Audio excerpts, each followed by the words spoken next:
everybody and welcome to Sonic Journey, the channel that is all about helping you to create a happier, healthier and more compassionate life. I'm Seve.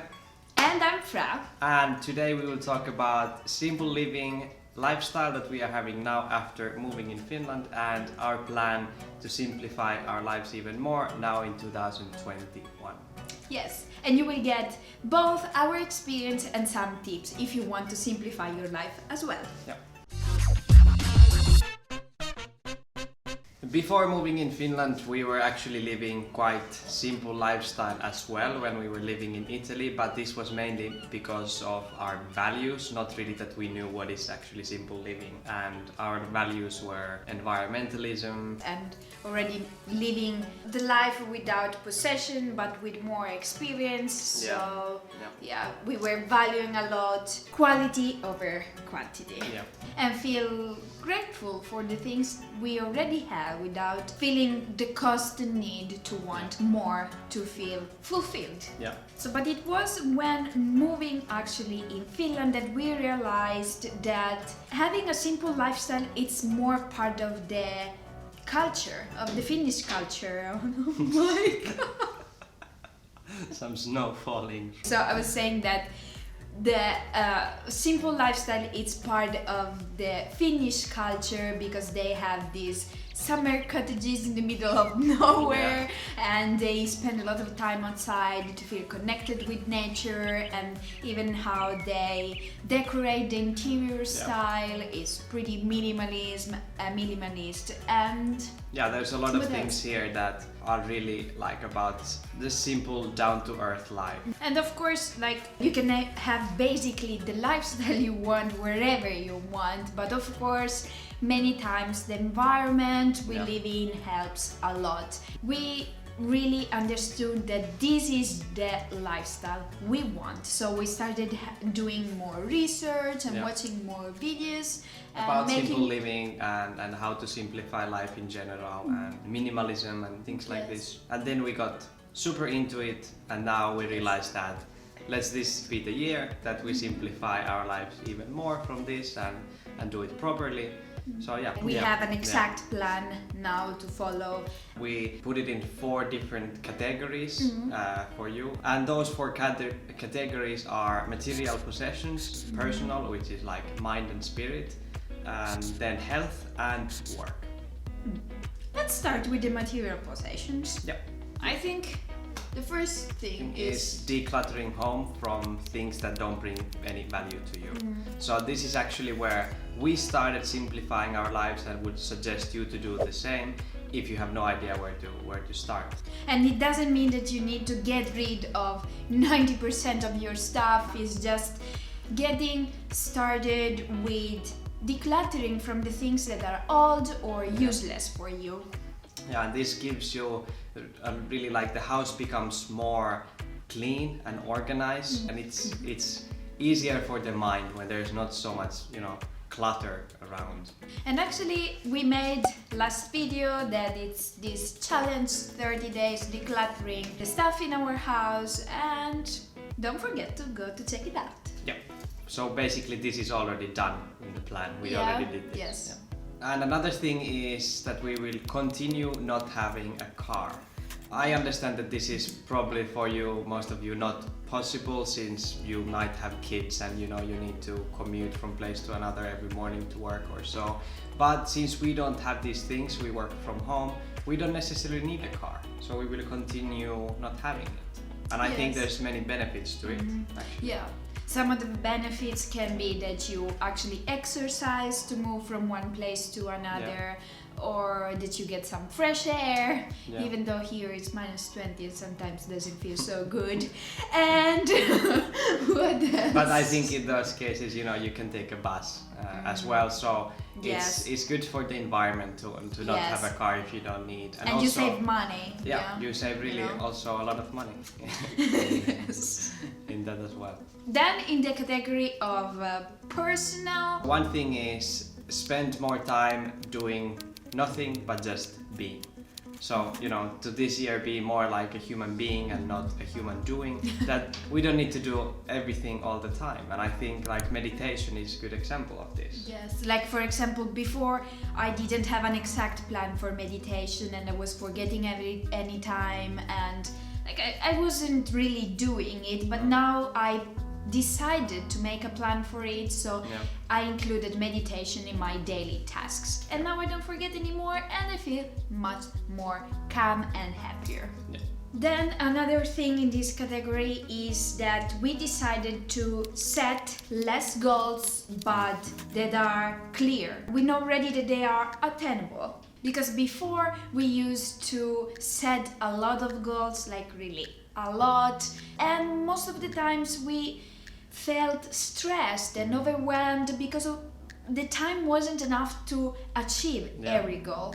So now we just set around 10 goals for this year and make sure that they are attainable but still challenging, but not too much that we don't feel stress about it. Yeah, but like we set 10 goals and we feel it's okay for our life. Of course, you have to find out the right amount for you. Like it can be even okay to have 20 for you, that it's attainable.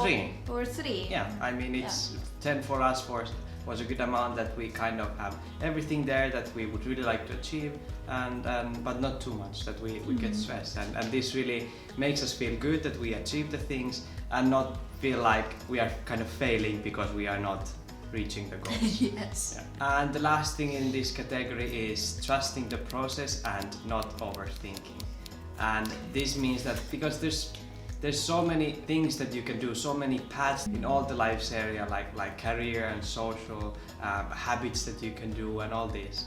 So, to just choose one path that you want to take and one mission, and just follow that, and quiet all the noise that is all around there, and not overthink about what you could maybe possibly do, like all the other things. Just focus on one thing. And that's actually, we have to admit, kind of challenging. So we suggest to do this when you are 100% sure where you want to go. Otherwise, it might feel overwhelming anyway, because like you have many paths and you just choose one and you're not sure that that is the right one. Exactly. So once you're sure of that, you just have to focus on that thing and not overthink of the other possibilities. Decide and never kind of look back. And actually I'm doing this kind of myself currently, and I have noticed that I achieve things much quicker and the results are really, really great. Well, because I can focus just all my energy in just the one thing. Then another category is health. And in this includes, of course, eating healthier. That's actually my favorite, because it means to cook healthier and choose less processed food. And more vegetables, and you don't need to think so much like could it be this or this. Just choose what's for that season, and that's it. It's kind of like a simple way, and you can create really like one diet based on that for that season, and it's healthy, good for the planet, easy for the mind. Yes. Yeah. And remember always to choose a diet plan that is actually good for you and your lifestyle. And another thing is, of course, exercising more. Currently we are doing 3-4 times a week, but we are thinking to put even more since we are working from home, and exercising really helps for the mind to keep it kind of decluttered. It's somehow when you exercise, things just vanish from the mind, all the stress and this. So it's double benefit, is for your mind and for your body. Of course, we are not saying to you, if you haven't exercised before, just go to gym 5 times a week. Maybe that's a little bit too much. Find the right amount that it's good for your lifestyle and keeps you in movement. If you see that your lifestyle is way too sedentary. I don't know this word. Well, you're sitting too much. I don't know even if it's a word what I said. Could be. And the fourth category is work. And this year we really want to have an easier schedule. So we want to, not work so much, but work when we are in this flow state, that we get a lot of things done, and not really work when we know that we will not be really focused. Like for me, that's in the evening, I cannot really focus, but for me the early mornings are the best. So I try to do really like 4 to 6 hours, really intensive in the morning, and then I don't necessarily have to work in the afternoon or in the night if I don't feel to. Usually I still do some things, but at least the most mentally heaviest stuff is exactly in the morning. Yes, so it's very important to work exactly when you are in the flow, when you know that you can work better. The benefit is of course that you can reach in an easier way this balanced life, and you have more quality time for family and friends, and for the things that you actually care about, like hobbies and things like this. Yes. Yeah. So in order to have an easier schedule, so working less with better focus, what is crucial is the last but not least, single tasking. And it's what we really want to do this year, to try to focus on just one thing at a time, not being on YouTube while you should study and try to do 2 things, or have the TV on when we are reading, or things like this. We know that for most of the people multitasking is a way to be productive, but we realize that for us it doesn't work so much. It's actually not. We think it is, but it's not. Yeah, it's overwhelming and as well quite stressing. In our next video we will show you our Scandinavian apartment and how we design it for more clear minds, more productivity, and feel happier in the space we live in. Hopefully you like this video and you will implement at least one of these tips that we gave here if you're not living a simple lifestyle yet. If you have started already, or you want to start and you have some struggle, just share with us in the comments section below. And also remember to stay kind and meaningful in your own beautiful journey. Ciao! Ciao!